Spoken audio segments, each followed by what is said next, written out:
friends, welcome back to the Bible Project Daily Podcast. And we're continuing together in Season 2, working through the book of Genesis, which of course is part of this amazing project to work through the whole Bible, chapter by chapter, verse by verse. And as I said, we're closing off Genesis chapter 26 today, looking at this situation between the conflict and the resolution of it between Isaac and the local Philistine community, and how it all works out. Now, you may remember earlier in the beginning, when we started looking at the beginning of this chapter, how Isaac went to Gerar, and when he arrived there, he lied about his relationship with his wife to the local Philistines. In fact, he told them his right wife Rebecca was his sister, and when they discovered that she was actually his wife, they immediately turned her back over to him. So when in this text they're saying they've done nothing wrong but good for him, that's probably what they're referring to. They said, look at what we just did to make this situation potentially peaceful, and for that peace to remain permanent in spite of what they did subsequently. But then if we pick up the text in verse 30, it tells us this. Isaac then made a feast for them, and they ate and drank. Early the next morning, the men swore an oath to each other. Then Isaac sent them on the way, and they went away peacefully. So after all these events with them, shutting down wells and moving on again, it appears we've at last eventually reached a place of resolution and peace. So they throw a feast, and they eat and they drink, and then in the next morning they swear a new oath one to another. And then they depart peacefully, which is clearly the finishing point of this part of the story. So let's just see how the chapter closes off, 32 and 33. It says, that day Isaac's servants came and told him about the well they had dug, and they said, we have found water. And they called it Sheba, and today the name of the town has been called Beersheba. So guess what?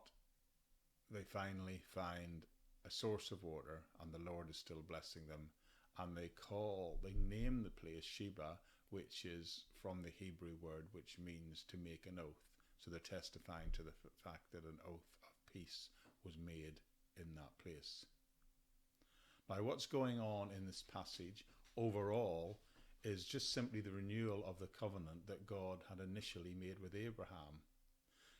But it also serves today as what we would call a model for what we today refer to as a non-aggression pact, where two sides say, you know what, we're going to live in peace. We're not going to fight with each other anymore. All right, that's an interesting story, but I think we're now at the close of the chapter need to sum up what's being said here. When Isaac had faced opposition over and over again, he still continued to trust the Lord and graciously deal with his neighbours in spite of their unjust treatment of him, and consequently we see that the Lord blesses him materially with prosperity and flocks and herds and good crops, but also spiritually with peace with his neighbours. That's the end result of it anyway. Now I want to wrap this up by just pointing out a couple of final things for you. I'll say it one more time. I've said it before, but I think it's important. We need to keep doing it. We need to look at any passage. We need to look at this passage within the context of the book that it is written.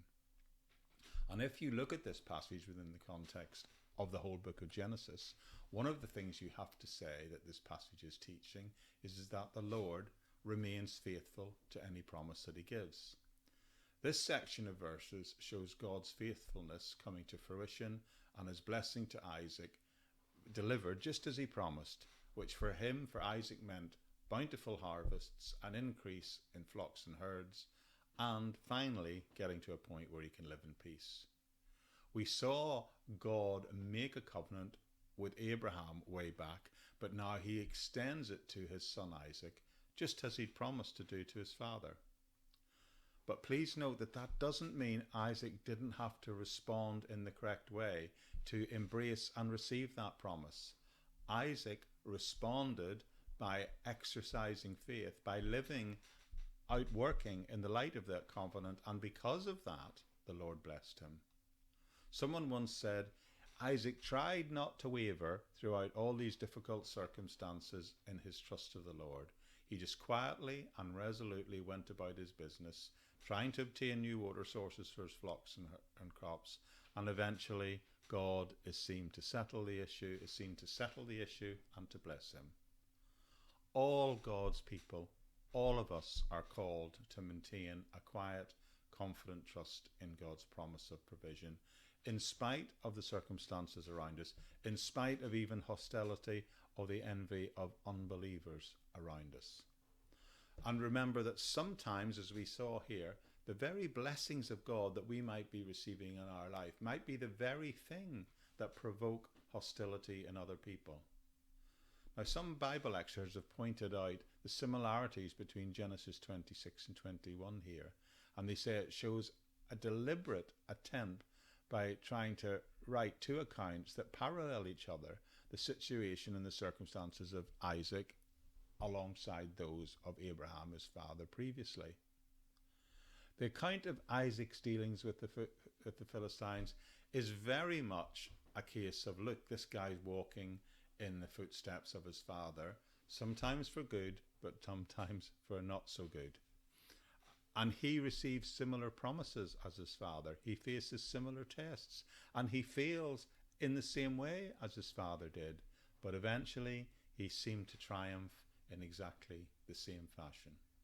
Indeed, in certain aspects, we see more of the promise revealed to him and fulfilled through Isaac than through Jacob. We actually see a revelation in a sense, he actually achieves more, or certainly he achieves more insight. He'd been promised the land way back in 26 verse 4 via his father, but at the end of this story, Isaac is securely settled in Beersheba with a treaty with the Philistines, in which they have, in a sense, acknowledged him as their superior, as someone who has grown more powerful than them because of the blessings of God. So if opposition should come our way as believers, I believe we can take insight and take a lead from the example of Isaac as shown as a way of showing us how to live in peace. This passage is clearly implying that simply by quietly, confidently trusting in the Lord, the result of that can be peace and prosperity for us. And that's fascinating. Now, we also need to be careful here, because the story also illustrates that even though you can be pleasing the Lord, you can still have enemies. In fact, it can provoke some people against you. But what is illustrated here is that when someone lives in a way that pleases the Lord consistently, which includes always pursuing peace, they may still have enemies, but the great Prince of Peace, Jesus Christ, may very well inspire your enemies to be at peace with you. Now, somebody pointed out to me that Proverbs 16 verse 7 says this. It tells us, when the Lord takes pleasures in anyone's way, he causes their enemies to make peace with them. Now, that's interesting, isn't it? Now, remember, this is a proverb. It's not the law of God. In other words, this is a proverb which states a principle, but there can be exceptions. A law of the Lord doesn't have exceptions, but a proverb isn't the law, so there may be an exception. And the exception to this situation of our enemies making peace with us, I think I need to be the caveat in that the exception is when, as Christians, we faced out-and-out persecution, particularly institutionalized persecution. You could be pursuing the Lord and serving him, and you could be persecuted. And in that case, your enemies will not be at peace with you. And that would be the exception of the proverb. But the norm, it's telling us, in our general everyday life, in our one-to-one relationships with other people, then by serving the Lord, by pursuing peace, then indeed God can turn people who were once our enemies into friends.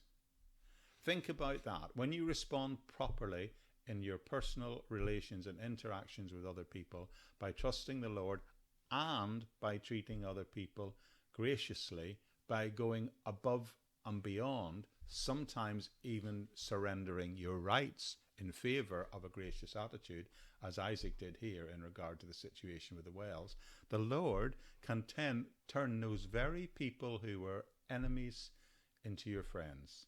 I've seen that happen so many times in my life and in the life of others. And the way in which a righteous, godly life disarms opposition. You see, it always takes two people to have a fight. But if you just lay aside your hostility, doesn't mean that you become someone who gets walked over, but you lay down your hostile attitude to someone else, and you just simply serve the Lord and treat that person with respect and be gracious, the result will usually be peace. Take that home for you today, with you today. As Romans 12 verse 8 reminds us, always live in this way, if it is possible, as far as it depends on you, live at peace with everyone. Because if you do that, if you pursue peace, pursue the Lord, treat people graciously, then the Lord himself just might make someone who was once your enemy your friend. And isn't that good news? Okay, there we go. That's it for today. Now, if you've just joined us for the first time today, why not consider going right back to the start and subscribing and following us along on this amazing journey through the whole Bible. I'd also do a quick reminder that there is always a transcript of each and every one of these podcasts available in the audio notes, the episode notes section of any audio version of this podcast, which is hosted on buzzsprout.com.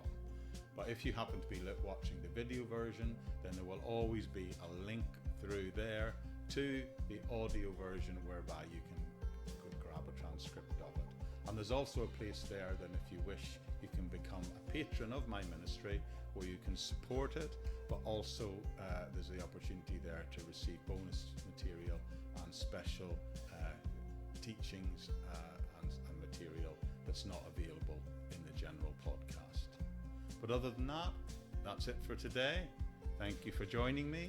We'll start off in a new section completely tomorrow, and I hope you'll join me back here very soon on the Bible Project Daily Podcast.